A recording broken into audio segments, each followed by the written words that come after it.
Hello all, it's Soupy again, I guess again. I'm not even sure if I posted the first two videos because they were not good.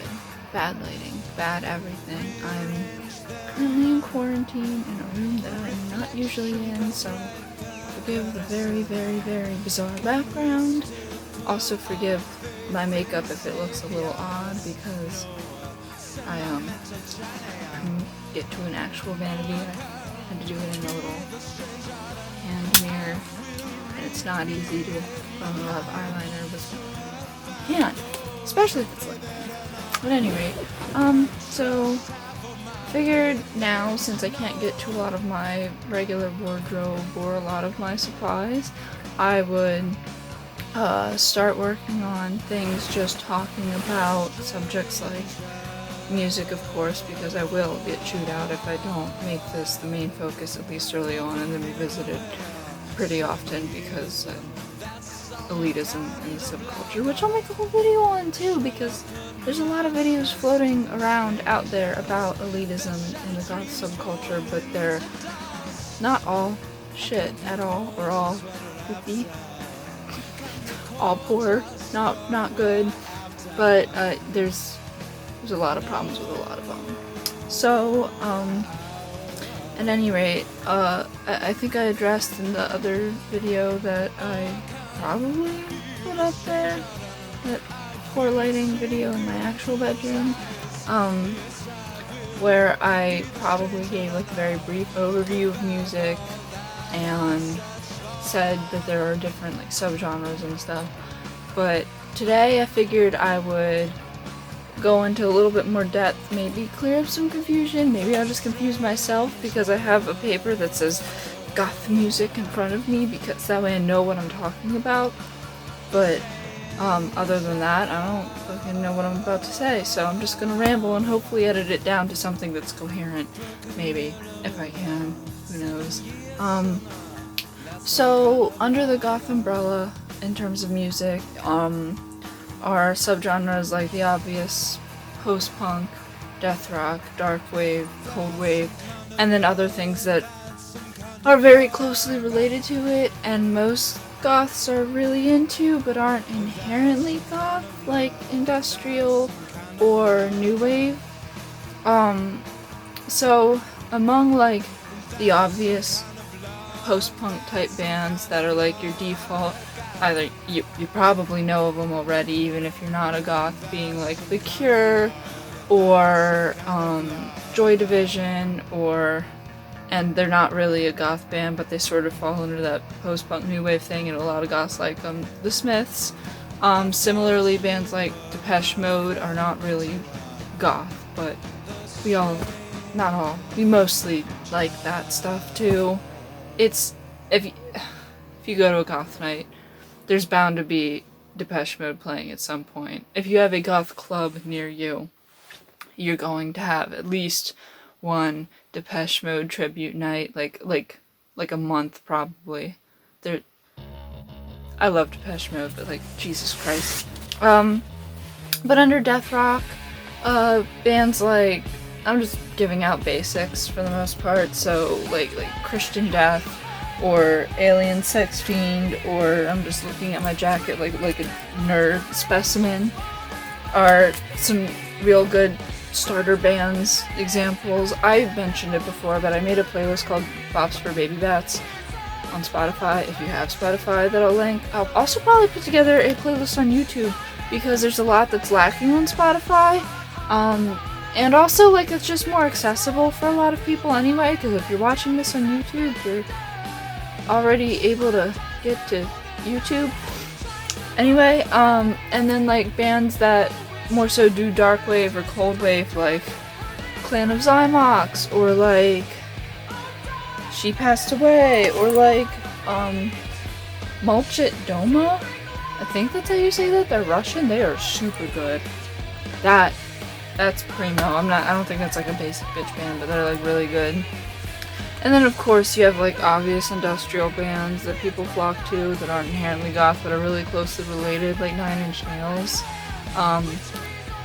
Marilyn Manson is somewhere between industrial and shock rock and very closely related to goth, and identifies as a goth himself, but isn't, like, the music he makes isn't actually goth. Sorry to disappoint. There's nothing wrong, well, there's nothing really wrong with enjoying Marilyn Manson, but that's not, like, he's not, like, the father of goth or anything by any means. However, he has cited that, like, one of his biggest inspirations, if not his biggest inspiration, is Roz Williams of Christian Death, so, I mean, he's got inspiration from somewhere, so, like, the connection there makes a lot of obvious sense.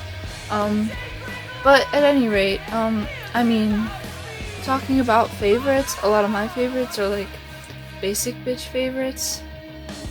Actually, my first favorite album of all time isn't even like a goth or post-punk album, but my second favorite album of all time, and it's a close second, is The Botanic Verses by the March Violets, and if you haven't listened to that, you should.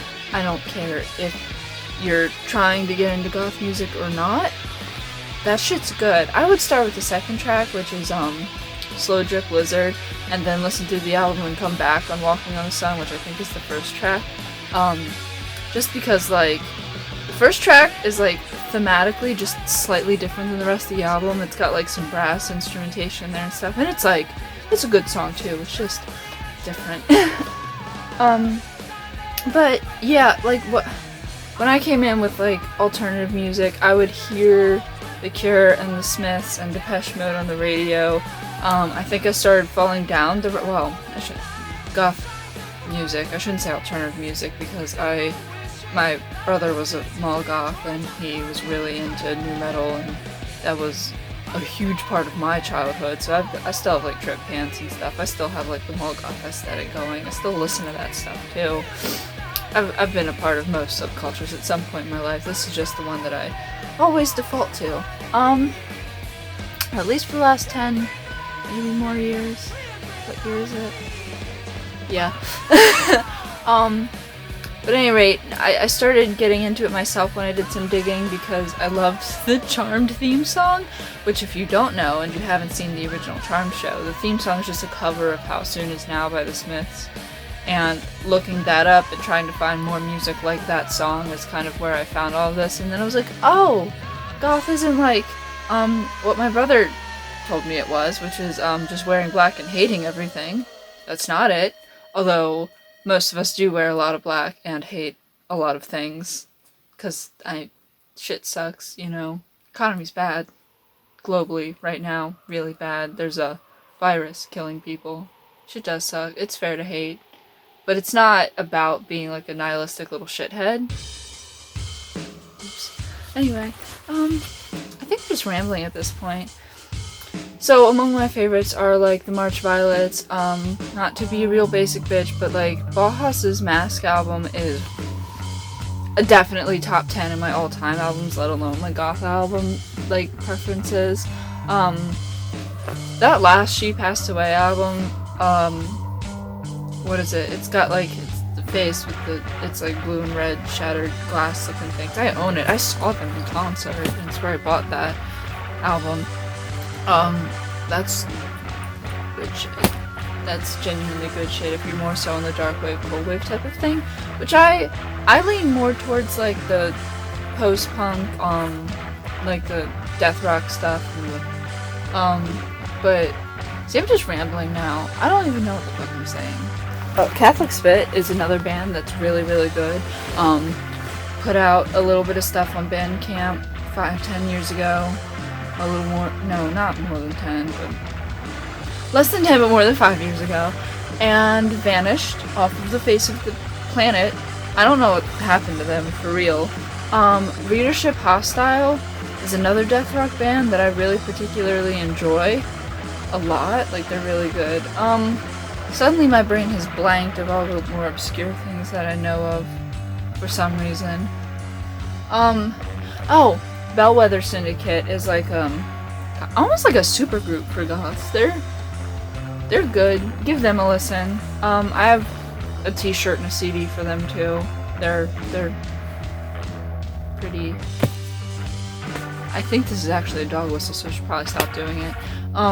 They're pretty dope. Oh my goodness. Okay, I'm just like having a brain blast. Among my some of my other favorites, since we're coming back to this, because I really chaotic mess up here. Virgin Prunes, Hardline, one of my favorites. There's not, unfortunately, a lot of it isn't on Spotify. They keep taking Baby Turns Blue off and putting it back on as a part of like a post-punk collection, and then taking it off again and making me sad. And they only ever had like a live version of Pagan Love Song, which is my favorite by them. But like, listen, I'll include it on like a YouTube playlist. But listen to the studio recording of Pagan Love Song by the Virgin Prunes. That shit slaps. Asylum Party, in terms of like more obscure stuff, I guess they're more obscure. I really, really like them. La Nuit is a cool song. Aside from Christian Death, Roz Williams had a lot of other like little side projects, and they're all wonderful. It's really hard to find stuff. I'll actually probably use it as background music because it's so hard to find, so I don't think I'll get copyright stricken. But he had a side project called Daucus Karota, which is literally just the Latin term for like a carrot. So I don't have any fucking clue why he named it that, but there's this song called The Stranger that like based, blessed, good shit. Really like that song. It's weird because like when I'm like bullshitting with somebody, I can just pull shit out of nowhere. Just like, oh yeah, you heard this weird Russian cold wave band. I don't know what's happening right now. At any rate, I'll link playlists. I don't know. I still don't have like an end slate or any idea how to say goodbye on these things, but I'm a train wreck of a person, so I'm just gonna let this chaotic thing end as it should, which is, see ya.